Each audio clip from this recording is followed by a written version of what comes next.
All right. Hello, everyone, and thank you so much for joining our live stream from the Florida School of Massage community. And for those of you who don't know me, my name is Christina Polnyj, and I'm being joined today by Benny Vaughn. And behind the scenes, we have Sarah Thompson and Chrissy Martinez, who I'm so thankful for because without them, we wouldn't be here. And we just continue to be motivated and inspired to get creative, to find ways to be with one another, to be in community, in connection through these ongoing extraordinary times that we're experiencing. And of course, we're still not at school, rather coming to you from our respective homes. I'm here in Gainesville, and Benny is at home in Fort Worth, Texas. And we're so looking forward to resuming classes as soon as we can. And I know, of course, we have a variety of listeners from all different backgrounds, and some of you are very familiar with the Florida School of Massage, and also you may know Benny. And for those of you who are brand new, I would just like to say welcome. And yes, we are a massage school, and yet it is so much more than that. Many past students and professionals continue to return to Gainesville for continuing education and advanced trainings. Some people come as students, and some come back as teachers who have been leaders in our field, or just some people just like to dip into a place of ongoing learning and of not only body work, but also the exploration of our inner world through this vehicle of touch, awareness, communication, both verbal and nonverbal. And as I said, we're all still working from home, and we've just really been looking forward to this time together. So we're going to have about an hour to talk to a legend and thought leader in our profession who sees massage therapists as second responders in this time of COVID-19. And we'll reserve time at the end for your questions and comments towards the last 15 minutes or so. And I know you're either joining us on YouTube or Facebook, so please type your comments and questions into the chat box, and Sarah and Chrissy will be monitoring those for us. And our goal is to interact with as many of you as we can. And if you're joining us on YouTube, you can go ahead and like this video and subscribe to our channel by hitting that red button below. Remember to hit the notification button as well to get a reminder. And for those of you on Facebook, you can like this video and follow us there. So again, my name's Christina, and I've been a part of the Florida School of Massage since 1992.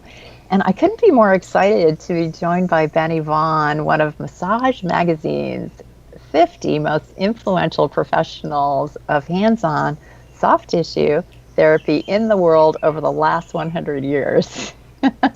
He is a University of Florida College of Health and Human Performance alumni and Hall of Famer. And Benny just comes to us with a lifetime of experience as a massage therapist, a teacher, a coach, and an athlete. And it's just an honor for him to be speaking to our community. And so Benny, hi there. You've been a part of our Florida School of Massage history and community for, may I say, 45 years. And correct, right? Yes, and you've taught a variety of different things over the years. And I actually met you back in 1992 when I was doing advanced sports massage training, and you were leading the University of Florida training room at the time. And I know we have some listeners who may be new to the Florida School of Massage community, and of course some listeners you know very well. So before we move into our discussion, why don't you just tell us a little bit about your background and what led you or maybe inspired you to study massage all those years ago? Yes, thank you, Christina. I appreciate it, and thank all the good folks there at the Florida School of Massage for offering these avenues of education and learning. My background in massage therapy covers 45 years now. I am still a working massage therapist.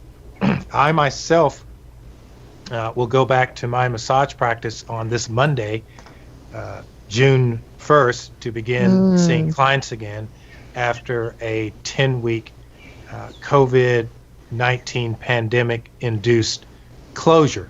mm. So in Texas, massage therapists uh, have been given the green light to reopen. So I will begin on this Monday.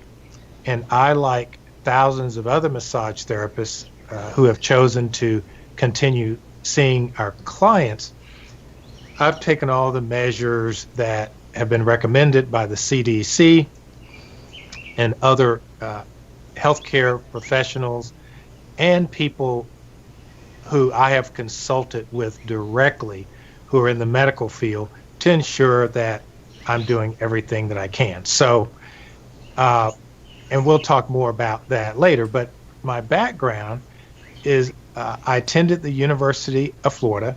Mhm. I attended there on a track scholarship in 1969. So if you're doing Wow. the math, I am 68 years old. I'll be 69 this year. And uh, during my college sports career, I read about massage in track and field news that many European athletes were using as part of uh, enhancing performance potential as well as recovery from bouts of training. Uh-huh. I just found it interesting. And so I bought a book on massage, and the book is a classic book. It's the Massage Book by Downing. Ah. Uh, yeah, so that was like my first massage book. It's like, wow, like check this out. And then I heard that there are actually schools that you could attend to learn this. So I was in the first graduating class of the massage school in Gainesville, Florida, that became what we now know as the Florida School of Massage. At Wow. that time, it was known as the American Institute of Massage Therapy, and Mr. Bruce Seimer, who was my teacher and mentor for all those years, started that school. And at that time, there were only 3 schools in the state of Florida. Wow. Lindsay Hopkins in Miami. There was a small massage school in West Palm Beach, Florida, and now Gainesville. And that was it. That Mm. was it. So I attended the program. It was a 10-month training program. And then I did an apprenticeship with Mr. Seimer at his health club facility doing massage, and just learned a lot about the importance of massage for people. And I learned a lot from my mentor and my teacher, Mr. Seimer, about how you help people using Mm. massage as a vehicle. Mm.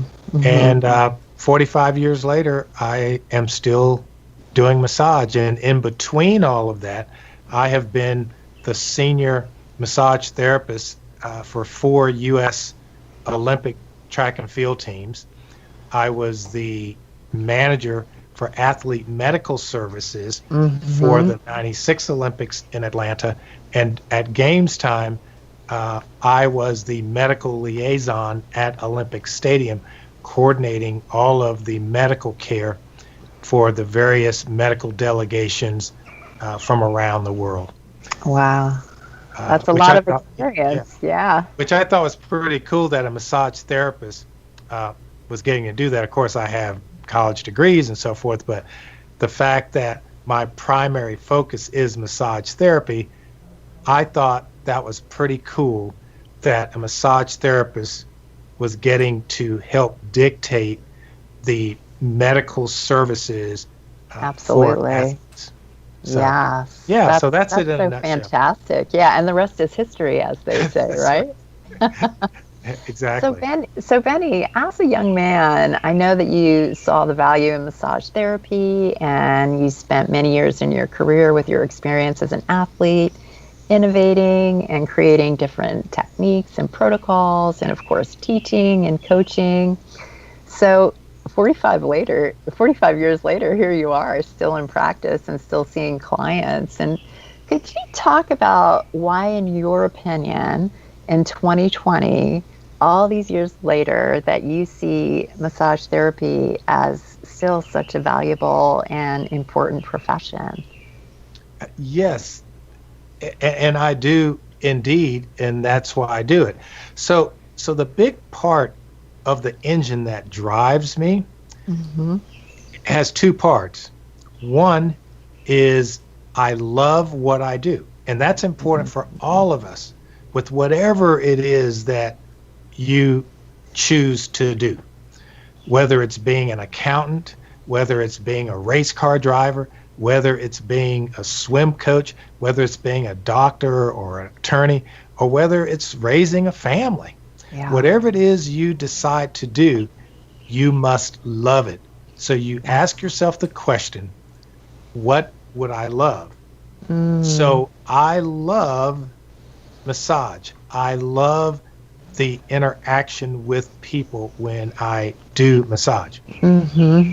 And then Hmm. the second part of the engine that drives me and why 45 years later I still do massage therapy is Yeah. that I am still curious. I am Mm. still curious. Yeah. Each day I go to my office, I look at the cases that I have for the day, and I'm curious. I'm curious why this person's hip is in pain. I'm curious Yes. why this person has difficulty raising their arm or moving their shoulder. I'm still Mm. curious why a person's foot hurts only Hmm. when they walk on the balls of their feet. So I'm Yeah. still curious. So I love what I do, and I'm still curious. And I think that principle can be applied in our entire lives. Yes. Always ask yourself the question, what would I love? And then remain curious. I'm sure you're speaking to a lot of people in our audience right now because a lot of us are unemployed right now, so to speak, and thinking about, do I want to return to this profession I love? And also some people who may know nothing about massage, they may have lost their jobs and they're looking for more meaningful professions. So that's so great to hear that after 45 years you still feel that way. I feel that way too. I mean, I've been practicing since 1992 and I still feel that way as well. So thanks for sharing that. And Yeah. I also wonder too, like in all your years of experience, like you've seen so many changes in our profession and actually ways that it's grown exponentially, really.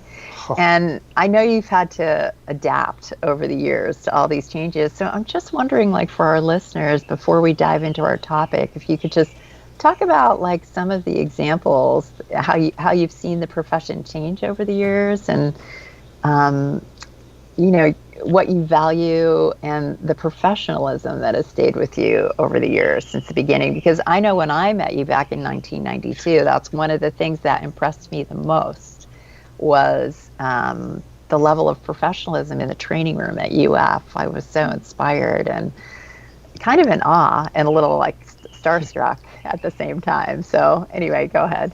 yeah, yeah. So from the early days of my massage career, Hmm. uh, my teacher and mentor, Mr. Simer, Hmm. emphasized high level of professionalism in appearance, behavior, Mm. and all actions that you took. Hmm. Hmm. And and that has always been part of the methodology that I use. Hmm.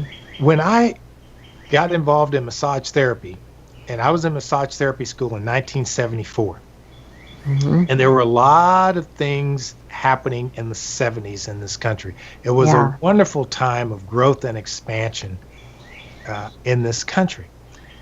And massage therapy, the people who were attracted to massage therapy would have been categorized as hippies, Huh. new agers, tree huggers, you know, tofu queens and kings. I didn't even know what tofu was until I went to massage school and started sharing with other students there. I didn't know what Birkenstocks were.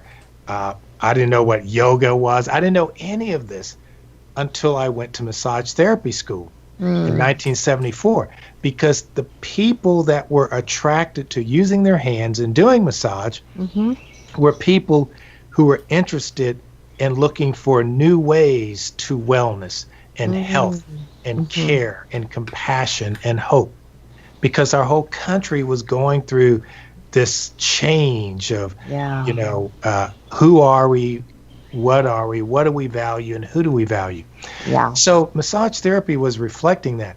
So the changes have been pretty amazing. So back in 1974, the idea of finding some research that had been done about massage by massage therapists, about the impact, was non-existent. It was just non-existent. And now we have all these textbooks, these wonderful textbooks on massage that have been written by massage therapists, massage therapists who hold PhDs in education and EDDs and all kinds of wonderful things. We've got associations. We have great professional associations now that promote the professionalism, the research, the science that makes so much available to us. I mean, there is so much to be proud of about our profession right now that didn't exist when I began. And even just in the public, I mean, even on TV shows, they have characters who are massage therapists. I mean, which I find like, wow, okay. So when you start seeing characters written in the scripts who are massage therapists, that tells you that this is an accepted approach to wellness and healthcare. Absolutely. And so it's been great. The biggest change that I've seen has been the expansion of the resources available to massage therapists. That's pretty cool. Yes, it is. And I couldn't agree with you more. And it's interesting because my family is European and my family's from Switzerland, and their massage therapy was always a very established profession. So it's really nice to see in our country that research and science is backing up what has been a natural health practice for thousands of years, really, massage. And as you say, just getting all the research behind it is so wonderful. So let's go ahead and dive into our topic, because I know we're going to have a lot of people interested and questions and comments. And so we want to talk about massage therapists as second responders in this time of COVID-19. And I actually heard you coin that phrase, and I think it's so interesting. And obviously, there's been a lot of information, science, and research that we can all read, and that's been changing daily. And in some states, massage therapists are already going back to work, like here in North Central Florida. Many people are not ready yet, which is totally fine. And I'd like to start by asking you personally, like, how you've been navigating this time and sorting through the data, the science, and the variety of opinions in our professions. And of course, you're in Texas, and I know you mentioned that your time is coming too for you to return to your busy practice. Yeah. So just a fact. The governor of Texas, Governor Abbott, opened up massage therapy last Monday. Okay.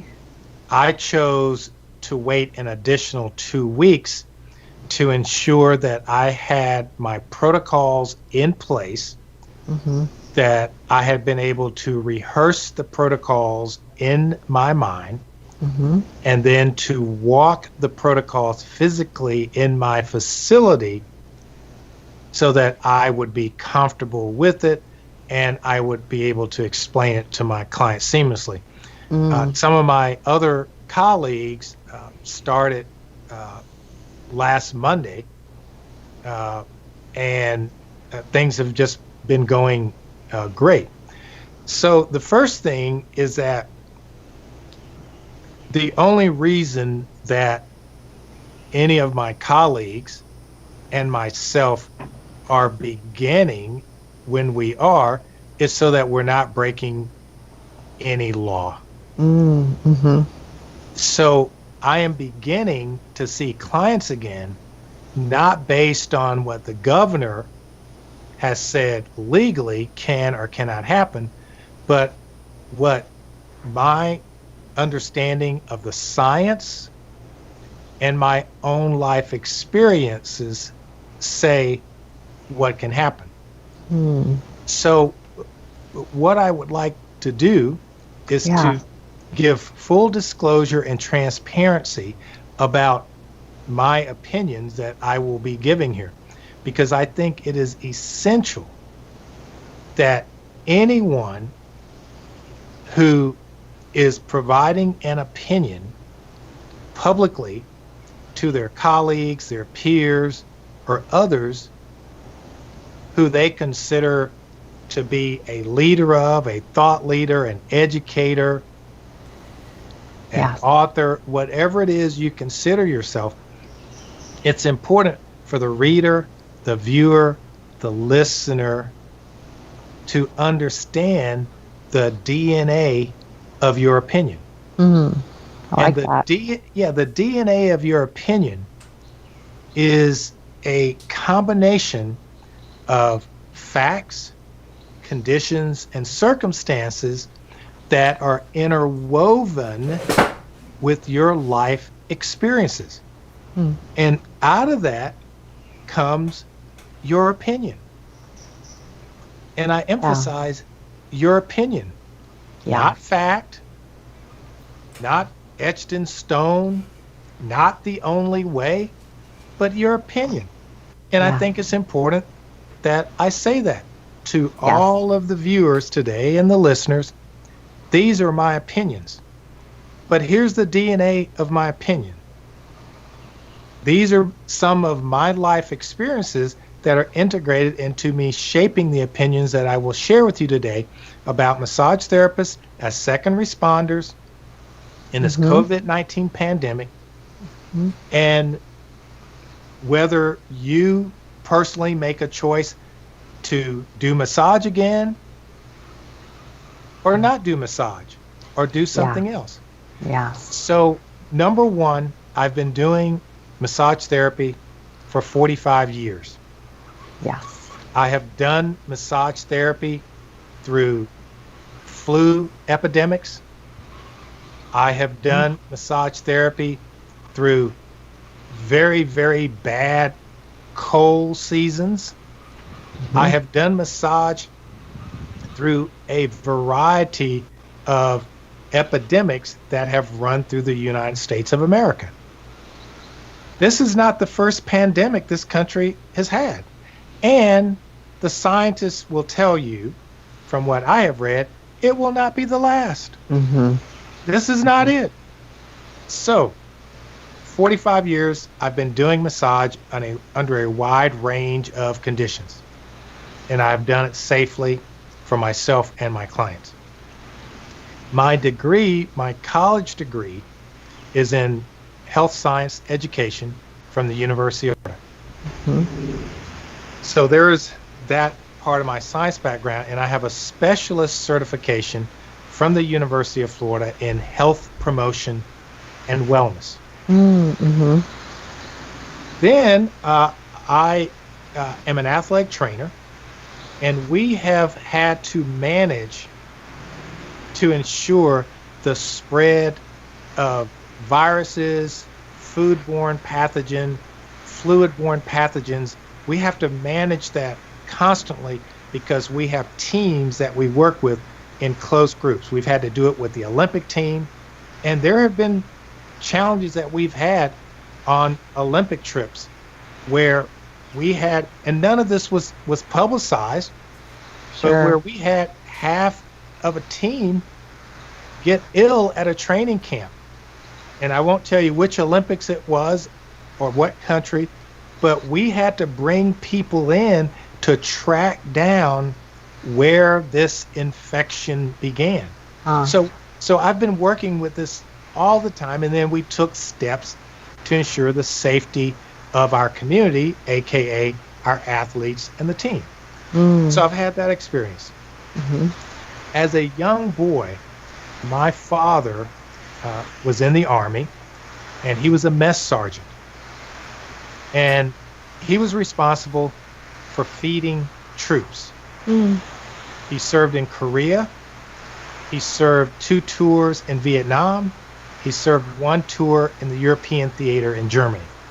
And Mm. his job was to feed troops safely. My father taught me more about disinfecting, sanitizing, and cleaning. Now, when you're 7 and 8 years old, you don't understand that. It's Right, like, why do I have to wash this? Why do I have to clean this? Why do I right. have to scrub it this way and that way? Sure. And why does that water have to be so hot? But these were things that he taught me that now I look back on like, wow, I'm so happy and grateful that my father made me learn how to disinfect, how to sanitize, how to clean properly. Because when you look at military history, you can go back to Napoleon. Napoleon, his army was decimated on their campaign as they moved into Eastern Europe because of food-borne pathogens that literally made his entire army ill. Wow. So the importance can be played out in many ways. So my father taught me a lot of that. And then lastly, uh, I'm married to an incredible person, Dr. Joan Carroll, who has a degree in anthropology and has a PhD in medical physiology. Since COVID-19, every day we meet on our back patio for an hour and we have a discussion about the latest science, what's coming out of Johns Hopkins, Chicago Medical, Mayo Clinic, and the Wow. CDC Yeah. about all of this, Yeah. and how, society is from both the medical physiology and also kind of an anthropological social way. So all these things have been happening, and then talking with my friends who are ER doctors, nurses who also happen to be clients, and I've just gotten their input and opinions. And so out of that Yeah. comes my interpretation and view of the facts. And when I look at it, it appears to me that I can go back and do massage and be safe for myself and be safe for my clients. Yeah. And the notion that massage is not essential is an artificial construct. We have to remember, Yeah. most everything we do is an artificial human construct. And no one knows where that construct came from within the CDC. Yeah. How did this get categorized? If it got categorized on the most fundamental, like, well, if I read somewhere it said, well, if you don't get a massage, you won't die. Mm. Well, death comes in many different ways outside of physical. Yeah. So if we're simplifying it to that, then we would be restricted to maybe just sitting in a room alone and having no interaction with anything. There is no Yeah. guarantee. There's no 100% guarantee anywhere. Yeah. We're all driving cars still. Yeah. Well, that's So, the perfect segue into my next question, because at the Florida School of Massage, we talk about massage law, what's legal, we talk about boundaries and ethics, we talk about professionalism, but we also turn inward in our program to focus on what's true for us as individuals and to be authentic in our own experience as a path to personal empowerment. And I'm wondering if you could share with our listeners some of your own personal reflections in this shutdown time and where you've landed in your own truth about what feels most empowering to you about going back to work, about how you'll handle your clients and your practice. And I'm sure our listeners, we're all just kind of in this place where, is it the right time for me? Or do I not feel safe yet? And I think our listeners would really benefit from you sharing your own experience of, what feels truly empowering to you right now. Yeah, so that's great. I would love to do that. And I want to begin by uh, reading a couple of things from the Washington Post from 2 days Okay, ago. sure. Uh, so these two authors writing in their science section, and this was May 27th. It said, there's a good chance the coronavirus will never go away. And the reason I'm reading this to you is that this is what's been integrated into my brain Okay. to help me make choices. There's a good chance the coronavirus will never go away. Even after a vaccine is discovered and deployed, the coronavirus will likely remain for decades to come, circulating among the world's population. Expert call such diseases endemic, stubbornly resisting efforts to stamp them out.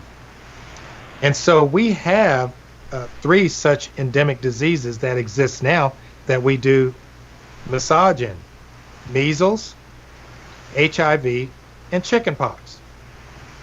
Now, one might argue that, well, they don't like really kill you. Well, I don't know. I don't have all the CDC. But my point is that we currently live with some 1,400 identified pathogens and viruses. We live with them right now. And some of them are endemic. They come in waves. There's like a flu season, and people get ill. There's all kinds of, there's chickenpox outbreaks in different parts of the world.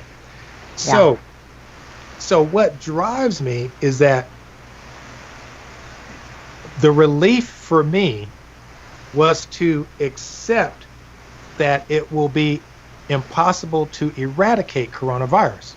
So rather than focusing on how to eradicate it, eliminate it, and be 100% safe by it not existing, is focusing on how can I work in that environment as safe as I can be. And there is nothing that's 100% that humans are involved in. Nothing. Nothing. They'll even tell you that before heart surgery. It's not 100% that you'll survive. They'll tell you this. So rather than having fear drive my decision making, I'm letting fear drive my search for the safest ways to help my client. And understanding that what fear is an indication to me that I am on the edge of the world that I knew, that I am on the edge of the familiar for me. So the coronavirus is very unfamiliar for all of us. So I have to learn, what can I do that science, that facts are saying could be helpful, with the caveat that even the scientists and the physicians say we don't know if it's 100%. So a big part of the driving fear for so many of us is because this is new, this is unknown, and we don't know a whole lot about it. We know a lot about HIV. We know a lot about measles. We know a lot about chickenpox. We know a lot about influenza. We know a lot about it. So we're comfortable that maybe 30,000 deaths are associated with influenza every year. We're comfortable with it because we know a lot about it. This is my opinion on it. We are not comfortable with coronavirus because we know very little about this. And each day scientists present to the world, here's something new we just learned. That's and true. You can look at the changes just in the last 3 weeks. Yeah. about Yeah. contact surfaces and face masks. Well, originally, face masks should be for people who may be having an asymptomatic, and people who are healthy don't need face masks. And then 3 weeks later, it's like, well, CDC is, we think both sides should have face masks. Yeah. And so this is ever changing. This is the nature of science. And so Yeah. in America, this idea of the quick fix, we're going to find a cure, we're going to create a vaccine, we're going to eradicate this off the planet. The scientists that I'm reading from Johns Hopkins, University of Chicago Medical, the Mayo Clinic are saying not so fast, and that's probably not going to happen. So let's focus on how we can be as safe as we can be as we continue to study and learn. And I think massage therapists can make the choice, let's study and learn so that we can provide a critical element that in my opinion, is essential. When the statistics from the various psychological and counseling entities are saying 1 in 3 Americans are suffering from anxiety and apprehension related to coronavirus. Of course they are. Sure. And when you look at the power of touch, Yeah. as described by anthropologist and educator Ashley Montague in his wonderful classic book, Touching, the role of touch in the human species is critical, not only for human development, but for remaining connected to your humanness. So we have people coming out of social distancing. Yeah. You hear the term quarantine fatigue, social distancing, Yeah. and just the stress of unemployment. I mean, the numbers are dramatic, Yes. but they don't have to paralyze you. Yes. And doing nothing, I believe, is not going to help. So I am choosing to do something and control what I can control based on the facts from the scientists who continue to study this. And my thought process is that there are solutions, because a problem or a challenge cannot exist without a solution. Yeah. Yin cannot be without yang. Yeah. Down cannot be without up. Yeah. Left cannot be without right. Black cannot exist without white. And so it's out there. We just have to put the time in to study it, discover it, and move with confidence so that your clients will feel safe. And so I've simply explained to my clients what I've done, what the process will look like, and they're comfortable and I'm comfortable, and we're moving forward. I'm controlling what I can control, and what I cannot control, I cannot control. I really appreciate your optimism in these extraordinary times, and when many of us have experienced heightened fear and anxiety. And I just wonder if you could share a little bit with our listeners what it means to you to choose optimism over fear, and why it's important for you to redirect your energy and thoughts at this time. Yeah. So things that will prevent you from being successful are things like resistance to change, impatience, doing the same action and expecting a different result. These are things that prevent you from being successful. So if you're open to change, if you have patience, if you're willing to change what you're doing to get a different result, then you place yourself in a position where you can make a difference. So I choose optimism over pessimism because they both require the same amount of effort and energy. So if I'm using the same amount of effort and energy, why not put it in a response rather than a reaction? Because Yeah. what's going to happen will be exactly the same, except they go in opposite directions. So I believe that in massage, we're operating not only on a physical plane, but everyone who does massage will tell you that there is an energetic plane, an Hmm. intuitive plane, an intention plane Hmm. that occurs when one human being touches another human being. Mm. Yeah. And the anthropologist and educator Ashley Montague wrote beautifully about this Hmm. and why that was so important. Hmm. So, when you see some of the responses in our society right now, Hmm. face mask, no face mask, Yes. social distancing, no social distancing, but what we see that's being reported by journalists all over the world, but I'll focus on America. Hmm.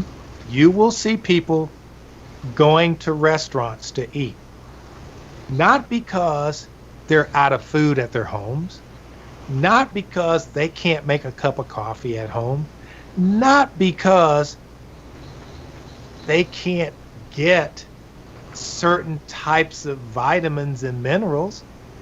They're Yeah. doing it because they are starved for human interaction.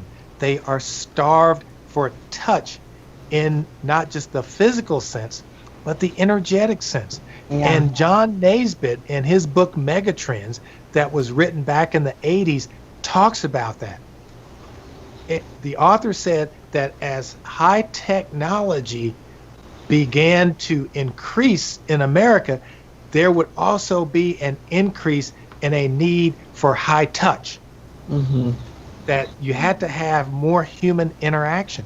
And that's why people are going to beaches against, laws and rules and regulations that scientists have suggested, because the need for human interaction, the need for Yeah.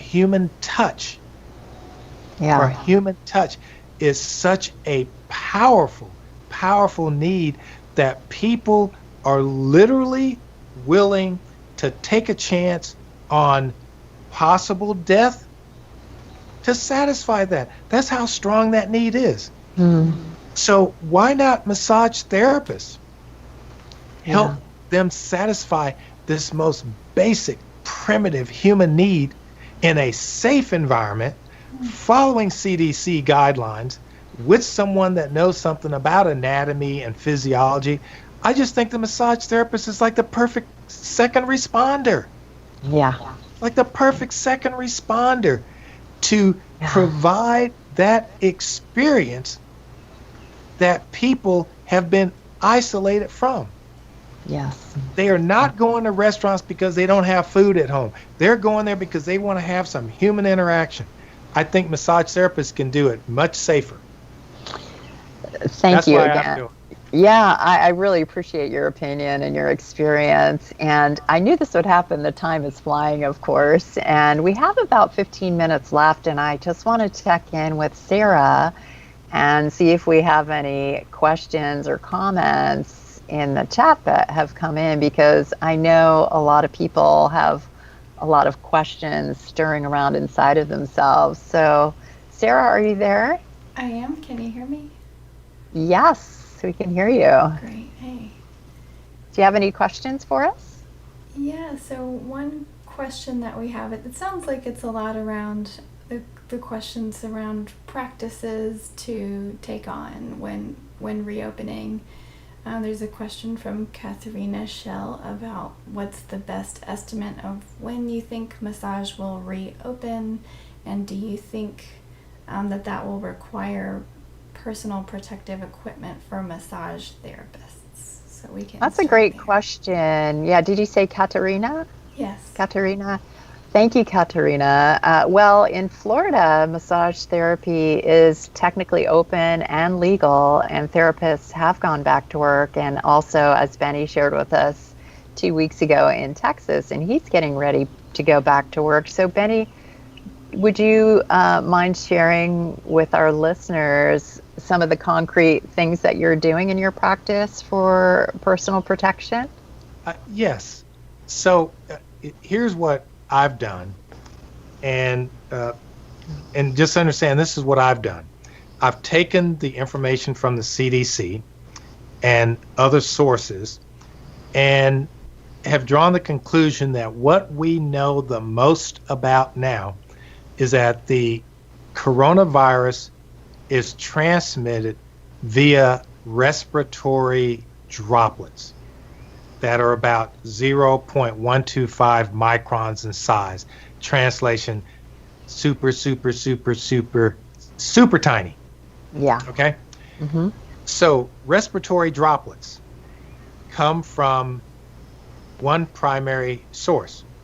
Human beings, when they talk, when they shout, when they spit, and when they breathe. So respiratory droplets are always coming out of our mouths. When we sneeze or cough, it provides a booster to project the respiratory droplets perhaps further. And you can go on to YouTube and you can see some different scientists who have run the test with how far respiratory droplets can go, and they shine the black light, and you can see that when somebody coughs, you're getting a pretty good boost past 6 feet. Okay? So, my requirement, my clients must wear a mask at all times that fully covers nose and mouth. Because you're seeing some pretty creative examples of how not to wear a mask out there. Okay? So I tell my clients, fully cover nose and mouth. They will wear a mask the entire time during our encounter, the entire time. Face up, face down, sideline, you will wear a mask. I will wear a mask and a face shield or goggles. I have goggles, safety glasses, and face shield. Face shield is likely to be the most comfortable. So I'll have mask, face shield, and then I am wearing a smock and a surgical cap that I will wear that will be changed out between each client. Okay. And they're beautifully designed. They're purple with black trim. And when the client arrives, they will be required to either sanitize their hands, or they can choose to wash their hands with soap and water in my presence before they enter the massage room. Okay. Yeah. And then I'll just do all the other things that we normally do. We've been cleaning our tables like forever. Yeah. Hopefully we've all been changing the sheets and towels between clients. Absolutely. None of that has changed. Of course. Yeah. Katerina, I hope that answers your question. Sarah, any other questions for us? There was another question about using gloves and whether there's any thoughts around liquid gloves versus latex gloves during massage practice. Well, Mm-hmm. my feeling on if you are allergic to latex, or your clients are, you don't want to use latex gloves. Sure. Nitrile gloves seems to work well.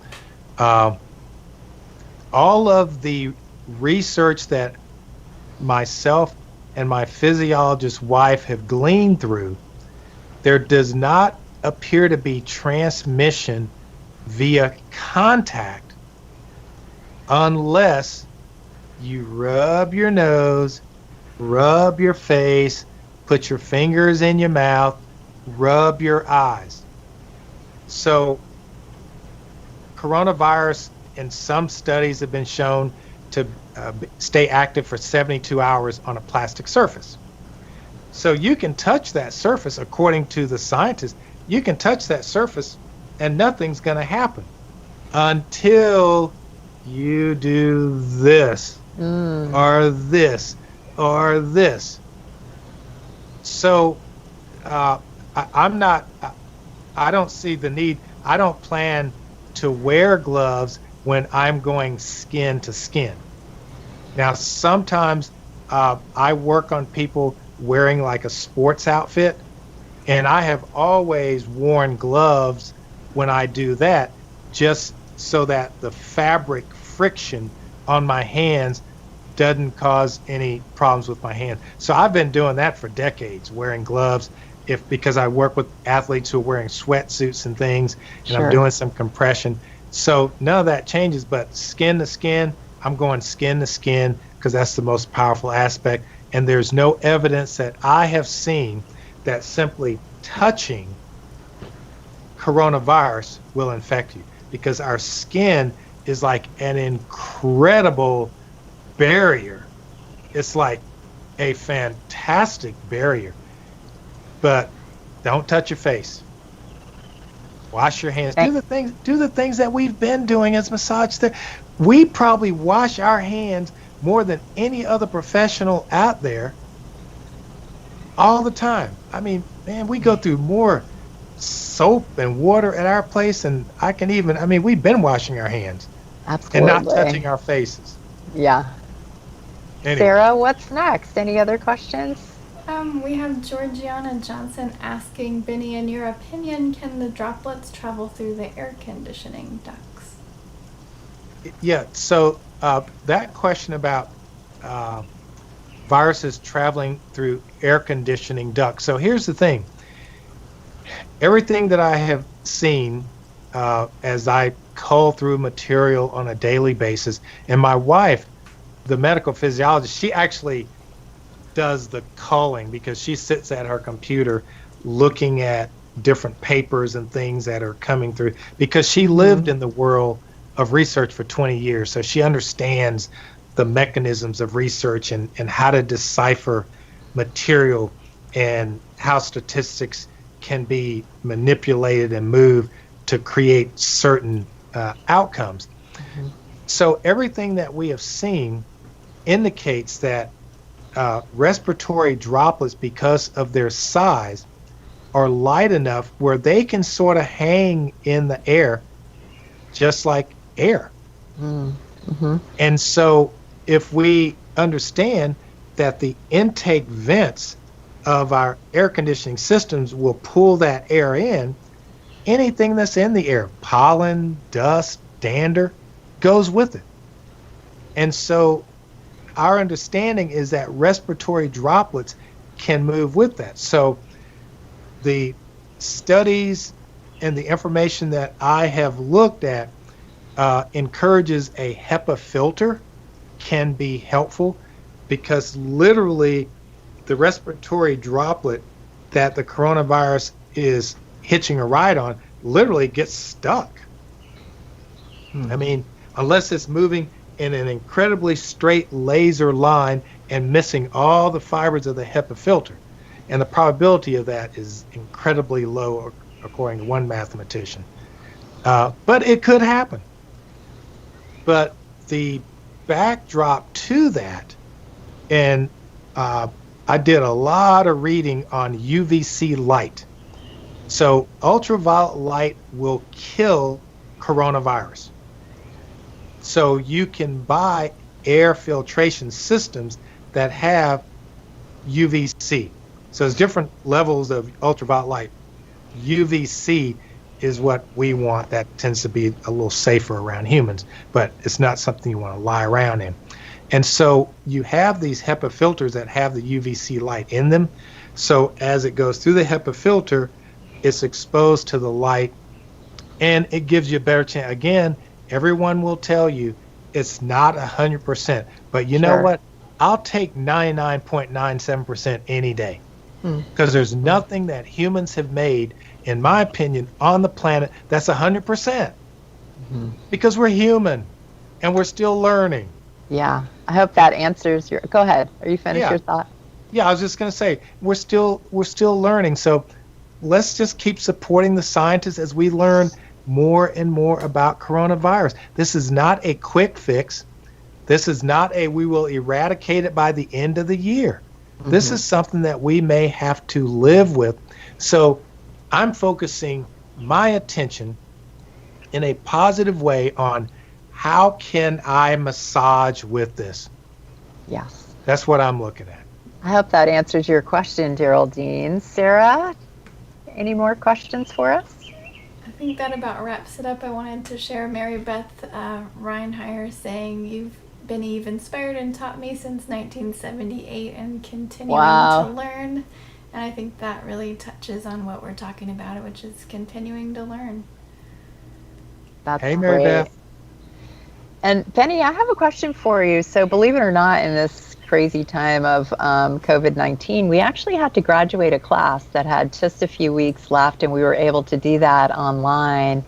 And we had a virtual graduation. And so, this question is really for them, and actually for all the young therapists out there who are early in their careers and professional development. And I just wonder, like, what concrete advice would you give them about seeking opportunities for work, entering a new profession? Like, what part of your work ethic that kept you inspired and growing all these years do you see still holding true in this extraordinary time that we're in? Well, what holds true for me, especially Yeah. in these extraordinary times, is that I believe that this is an abundant universe, Mm, and that whatever you give your attention to, that will be energized. So mm, if you give your attention to, oh, woe is me, and oh, I can't make a living doing this, and oh, it's too scary to go to work, and this and that, well, that's what it will be. So yeah. what I have found is that whatever I give my attention to, whatever I focus on becomes energized. Mm, And so I have always focused on what I value and mhm, who I value.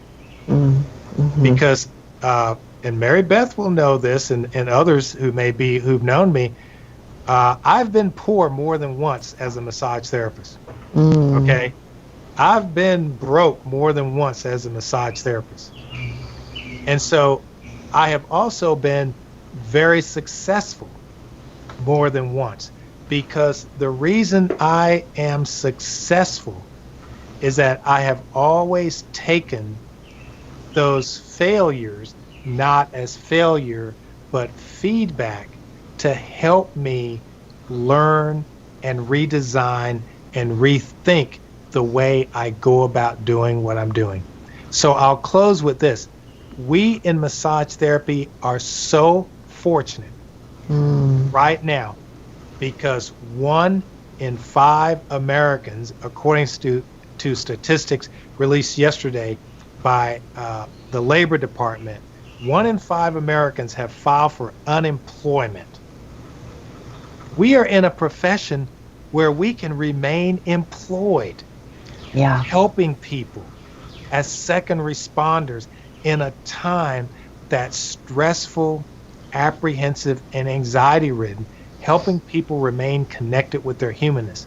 We are so fortunate and so grateful that massage therapists can do this. We can remain employed.